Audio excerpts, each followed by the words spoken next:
E aí, minha gente, estamos no ar com mais um REC aqui no Multishow para vocês. Esse espaço que vocês já conhecem, a gente fala de comunicação, de entretenimento, de criatividade, de campanhas, mas não é aquele papo travado não, viu? É sempre uma troca mesmo, justamente para a gente entender o que é que está por trás das grandes ideias. Então, você está preparado que o programa vai começar agora e tá daquele jeitinho. Dá o REC. Why can't we be friends? Why can't we be friends? Why can't we be friends? No programa de hoje você vê um debate sobre os efeitos da IA na criatividade. Been around for a long, long time.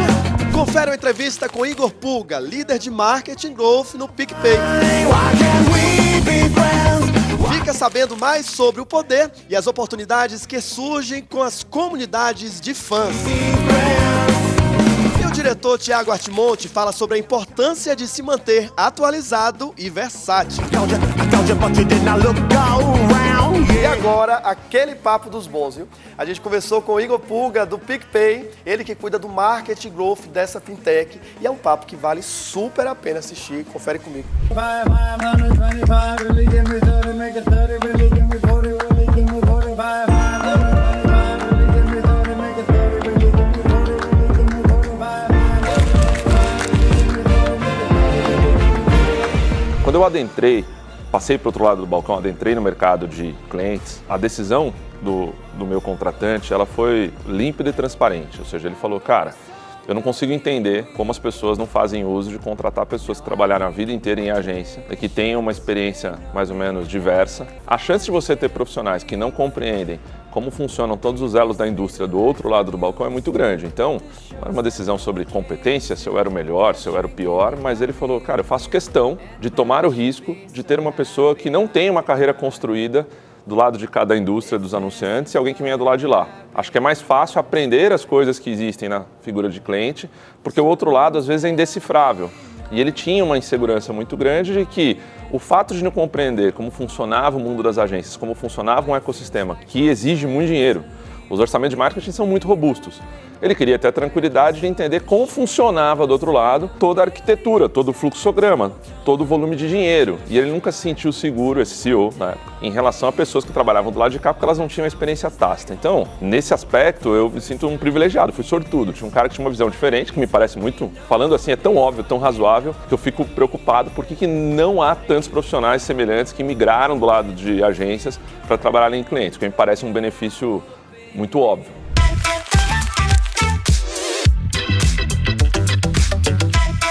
O que mais me fascina e o que hoje me deixa muito feliz de trabalhar do lado de cá é o fato de lidar com o produto. Durante metade da minha carreira que eu trabalhei em agência, alguém já tinha definido que o produto a ser lançado era esse, com esse preço, com esse público-alvo, concebido como se fosse algo pronto.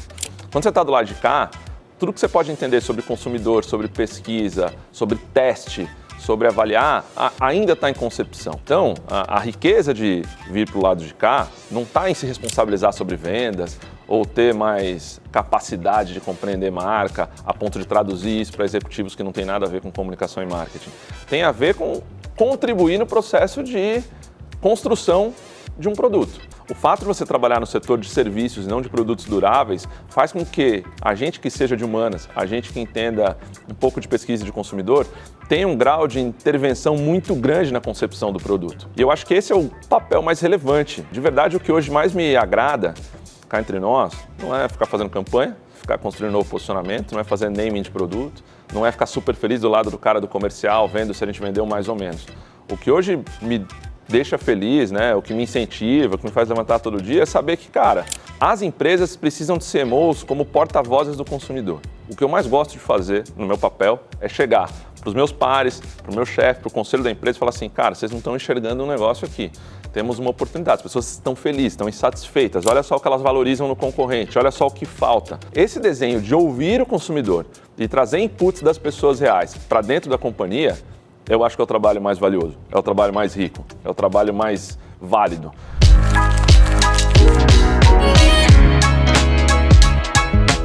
PicPay é uma companhia muito pujante, muito grande, com mais de 60 milhões de clientes. Então ela não tem um problema de penetração e de adesão e de teste por parte dos consumidores. Eu acho que o desafio do PicPay é transformar tudo isso que ele tem de muito robusto e de escala em alguma coisa com percepção diferenciada. Então, assim, o que eu acho que precisa acontecer hoje é aumentar o grau de penetração e conhecimento das pessoas do que é o PicPay. Hoje as pessoas não conhecem 10, 15% das funcionalidades que o PicPay tem. Quem conhece usa uma coisa só porque ainda tem um legado e um recall muito específico de uma wallet de meio de pagamento. E segundo, a gente precisa qualificar e mostrar que a gente é bom. Acho que o PicPay é uma marca muito low profile. Tipo, eu existo, eu estou disponível, eu estou aqui, mas ela precisa se posicionar de um jeito, às vezes, um pouco mais duro, no sentido que, assim, eu sou o melhor nisso, eu sou o pioneiro nisso. Eu acho que foi uma marca que foi concebida de um jeito muito leve, muito democrático, o que é incrível, por isso que não tem rejeição, não tem uma postura arrogante e presunçosa, mas às vezes falta um pouquinho de tentar demonstrar, num mercado tão competitivo, você ganhou escala, mas agora você precisa ganhar preferência. Então, assim, acho que o PicPay tem uma construção muito feliz para ficar grande, mas agora o PicPay precisa de uma construção para ficar relevante.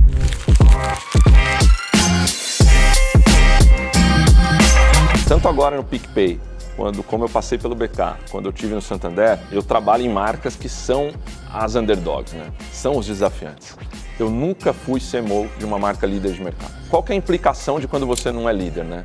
Você precisa ser como premissa diferente. Você tem muito a conquistar, você está abaixo, você não é a primeira opção das pessoas, então você tem que remar. Invariavelmente, o fato de você não ser uma marca líder implica que você também não tem o mesmo dinheiro do líder. Eu não posso desperdiçar nenhum centavo que eu tenho do meu orçamento, senão eu não consigo ser competitivo com os líderes. Ao longo da minha carreira, eu sempre fui muito espartano com essa história de que a gente precisa estar muito convicto e muito seguro do que a gente está fazendo, porque a gente não tem a liberdade, a gente não tem o espaço de errar, porque o nosso dinheiro é curto. Criatividade bem feita é um jeito de hackear o fato de você não ser líder e de você ter menos dinheiro.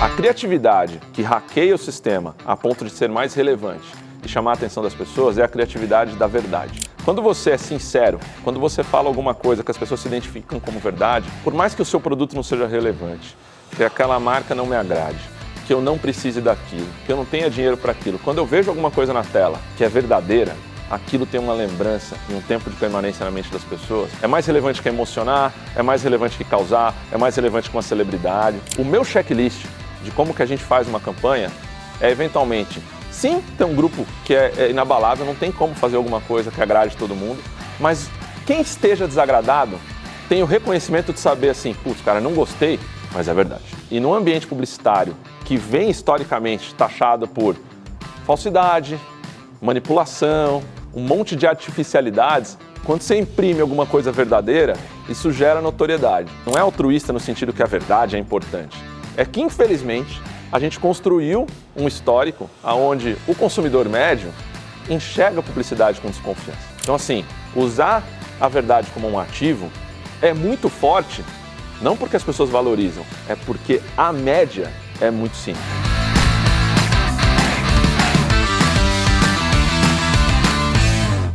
Olha, eu vou falar uma coisa pra vocês aqui. Inteligência artificial já nem dá mais pra chamar de novidade, né? Porque ela já tá no nosso dia a dia, trabalhando, criando, opinando, inclusive muitas vezes mais até do que a gente. E olha, lá no SXSW esse assunto apareceu o tempo todo. E a gente vai mostrar pra vocês agora uma matéria pra dizer como é que a gente utiliza essa ferramenta sem perder a essência da criação. Bora ver?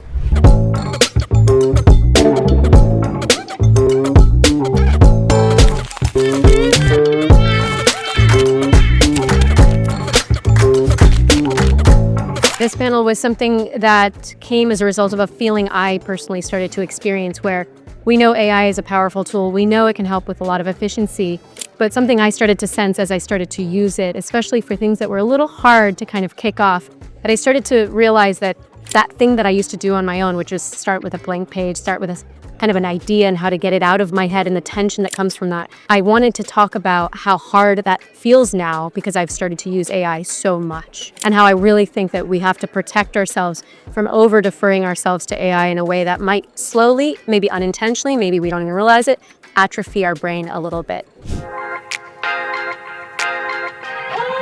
What we're seeing is an age of AI where a lot of AI technologies are coming out of the creativity of the developers, but we want to make sure that the way those AI technologies are deployed or used, especially in the workplace, don't then diminish the creativity of the workers. In my work as an educator and an author, what I'm most foundationally interested in is the healthy development of teens, young people generally. And so anytime we have a rapidly developing technology that fractures relationships, keeps kids away from the spaces where they're naturally developing relationships, where they're developing their sense of themselves, any technology that undermines their motivation, that undermines their stress tolerance, aka resilience, is really doing a disservice. In the guise of productivity and moving faster, we're really doing we risk doing grave harm to developing young minds. They're coming into an era that not only have had the challenges of social media, but now have this other tool that, from a personal perspective and their own professional development perspective, they're going to be even more disadvantaged than they already have growing up as digital natives.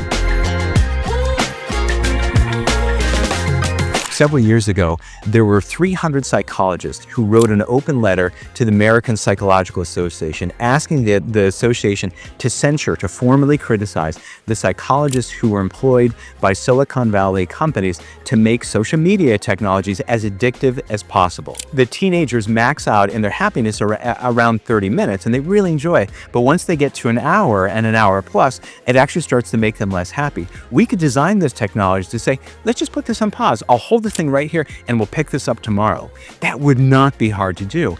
And so, but if the concern is I want to have maximum minutes of engagement, that is for the competitive interests of that company, not for the development interests of that team.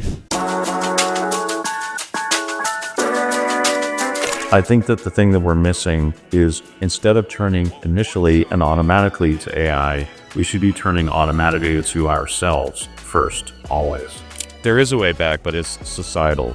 It starts with each of us individually as people, as parents, as brothers and sisters. We have to encourage our family and friends to use their brains, right? To do things themselves without using the machine. Because in that way, we will redevelop some of the great techniques and thoughts and the ways that we do things that we have always done them for centuries. And that's what we need to get back to. I think it's going to be hard to wean people off, but what I think I would ask them to say is, don't just change the way you use it. Don't start with AI. Really fully develop an idea in your head first.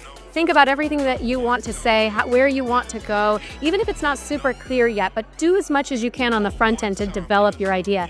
And then use AI as the tool that refines and chisels away at the final masterpiece. When we turn to AI first, it's sending us down a predetermined path. So what we are losing is this diversity of ideas we have in our head, and we are sent down one path, which may not necessarily be the best path. It's just the path that the AI has determined for us. There will arguably be a place for all people to use AI. What we'd like to do is, one, have technology companies develop in these, put in tools so that you can say, Ned, here's how you can use it in ways that suit your needs. It could even ask you, what are your objectives? And so we want to work hard for how do we ourselves create some structures around this so we're not always relying on willpower. So maybe I will use AI to proofread my article that I've written, to edit a piece that I've written, but I won't use it generatively. And so for people to be very thoughtful about what's the objective that I'm trying to meet with this AI, something other than just saving time. If we use this thoughtfully, much like we can use social media thoughtfully, we can get the best out of it without it creating the worst of us.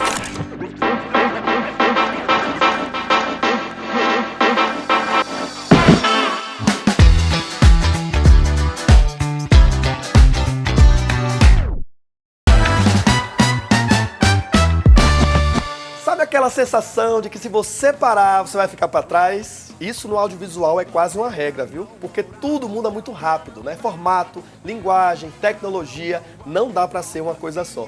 Na coluna de hoje, o diretor Tiago Artimonte fala justamente sobre isso, a importância de ser versátil, né? De se adaptar, de continuar inovando o tempo todo.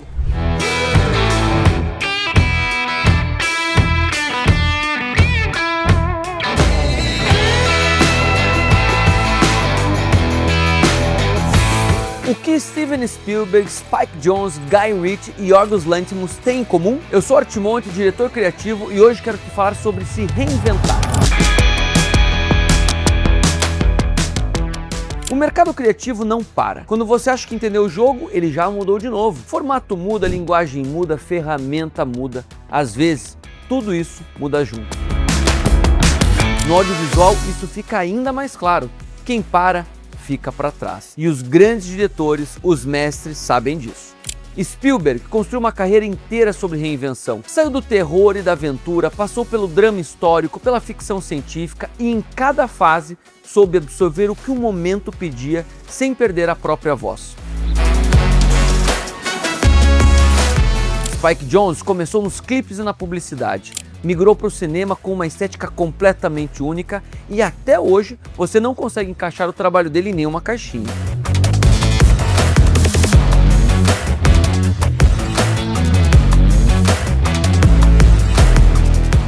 Guy Ritchie, por outro lado, criou uma linguagem própria lá nos anos 90. Com aquele ritmo frenético e narrativa não linear, ele abusou e arrasou com muita tecnologia e muita novidade.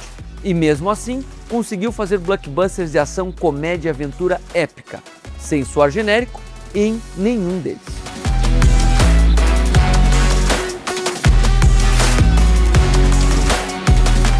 E o Lanthimos? Ninguém filma um absurdo com tanta naturalidade quanto ele. Cada projeto é um universo novo e você termina de assistir sem saber o que acabou de ver, mas sempre querendo ver de novo.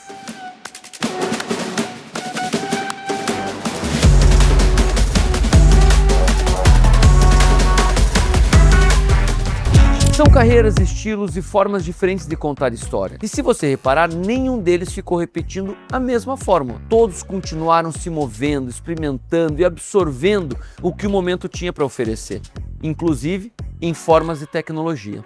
O que esses quatro têm em comum vai muito além do talento. Todos continuaram aprendendo, absorvendo e se adaptando a todo momento. E é isso que mantém uma carreira relevante por décadas. Ter talento é claro que ajuda, mas como os grandes mestres, se reinventar é essencial.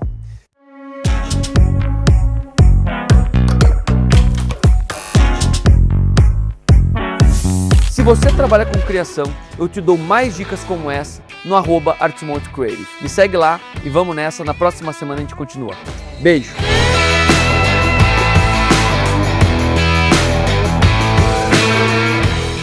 Deixa eu te perguntar uma coisa aqui. Você já parou para pensar no nível de dedicação de um fã? É um negócio meio fora da curva, né, gente? Pode ser, time, artista, uma série. Quando a pessoa gosta mesmo, ela, vai longe, ela defende, compartilha e briga com a internet inteira se precisar. Aí tem gente que já entendeu o tamanho disso tudo, viu? A gente mostra agora para vocês um estudo da agência Monks sobre o universo dos fandoms, né? A gente vai mostrar para vocês por que essa conexão é tão forte e como isso impacta as marcas.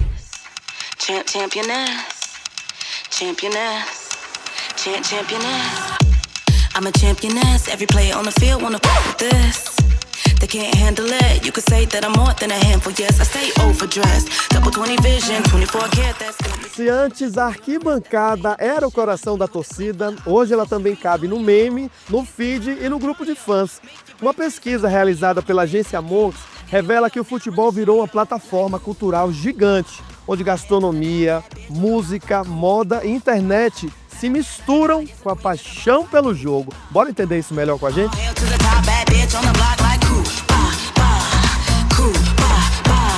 Hoje a gente está aqui no Museu do Futebol em São Paulo, lançando a nossa nova onda do estudo Era dos Fandoms, que é chamada Modo Torcida, que é a forma como a gente encontrou de se conectar com o calendário que começa agora, em 2026, mas se estende até o final de 27, com 2 Copas do Mundo. Uma é tradicional e outra que eu acho que deveria ser a mais importante, que é a feminina, que o Brasil cedia em 27. A gente vem, numa curva de aprendizados, na verdade, sobre a cultura no Brasil. E fandom, a gente começou essa jornada 2024, com o primeiro estudo, o maior estudo, né, já realizado sobre fandom no Brasil. Já descobriu muitas coisas, né, sobre comportamentos, né, gerais, vamos dizer, dos fãs brasileiros. Sabemos que são dos melhores e maiores fãs no mundo. E como brasileiro, futebol, Copa do Mundo esse ano, fazia muito sentido a gente, né, mergulhar um pouquinho nisso. E a gente descobriu, né, um dos dados principais da nossa pesquisa, que 77%, né, dos brasileiros, né, não só se interessam, como consideram o futebol como central na identidade brasileira. Ou seja, é um assunto que, se você conseguir entender como o brasileiro se relaciona, né, os brasileiros se relacionam com o futebol, você tem uma porta de entrada super emocional dentro da vida deles. E se você conseguir associar uma marca com isso, geralmente pode dar certo.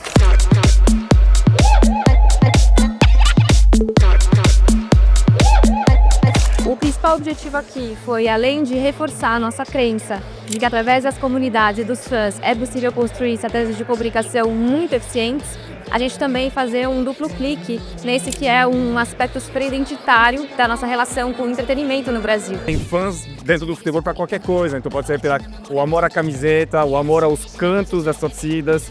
Tem diversas portas de entrada, cada uma dessas portas assim pode gerar conteúdos muito interessantes. E você vai juntando, né, pessoas em volta desses conteúdos.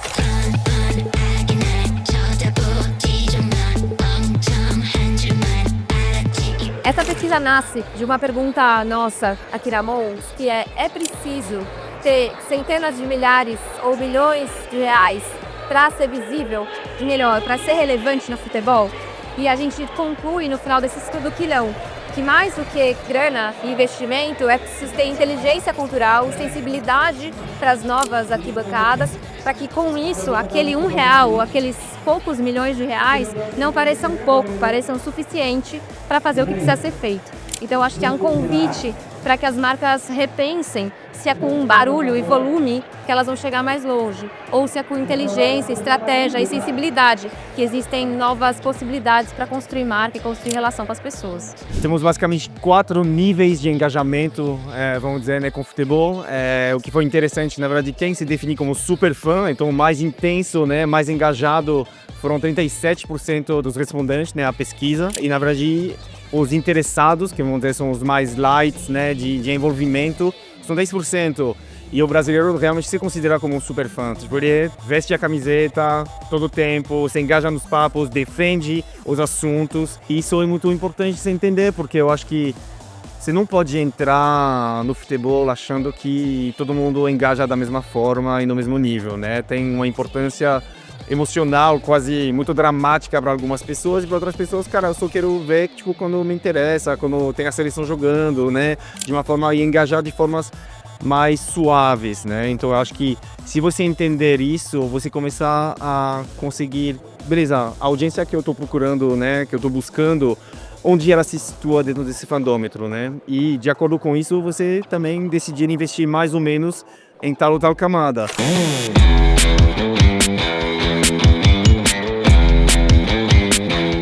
Trabalhar com marca ou em marca, o grande limiar ou o principal limiar é o controle.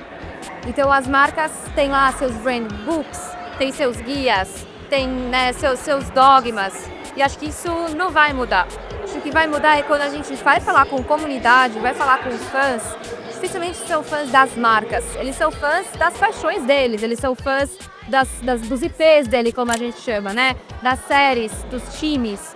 E aí é entender a hierarquia disso. A virada que estamos tentando assim trazer para o mercado e de você começar a olhar por um outro viés, né? Tipo, um viés que não seja a mídia no primeiro lugar, mas que seja pelo o que as pessoas estão consumindo realmente, né? Como elas estão consumindo, com que intensidade, né? O fandômetro de novo. Acho que não existe mais um singular para o futebol. Então tem diversos jeitos de viver o futebol, de aproveitar do lado das marcas. E eu acho que as pessoas precisam se conscientizar com isso. Futebol é um esporte muito lucrativo. Isso não deve mudar. O que a gente está procurando entender é como é que, ao fazer o futebol grandioso, a gente não desconecta as marcas daquela pessoa que tem um jeito muito particular de torcer. Porque as pessoas, os torcedores em especial, eles não são bobos, eles estão cada vez mais alerta para aquelas marcas que aparecem e somem de maneira irresponsável. A dicotomia aqui é menos sobre lucratividade e pertencimento, e mais sobre legitimidade e pertencimento, constância e pertencimento. Né? Então, acho que aqui é onde tem uma chave nova para a gente explorar a partir da estratégia que as marcas se dispõem a colocar na rua.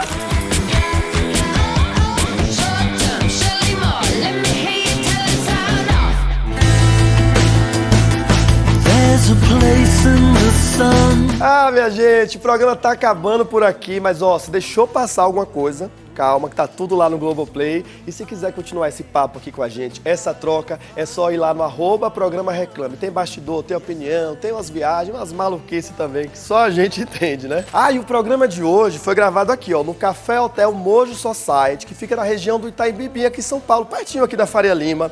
Traga a sua turma pra cá, venha se divertir, tomar aquele drink de respeito, ouvir uma boa música, que aqui é uma casa de artes da alta coquetelaria. Vocês não estão entendendo, não? O negócio é bom demais. Vocês têm que vir aqui se divertir, tá bom? E semana que vem tem mais ideia, mais história, mais coisas aí pra gente trocar e eu vou esperar vocês aqui, tá bom? Até mais! Close your eyes and think of someone you physically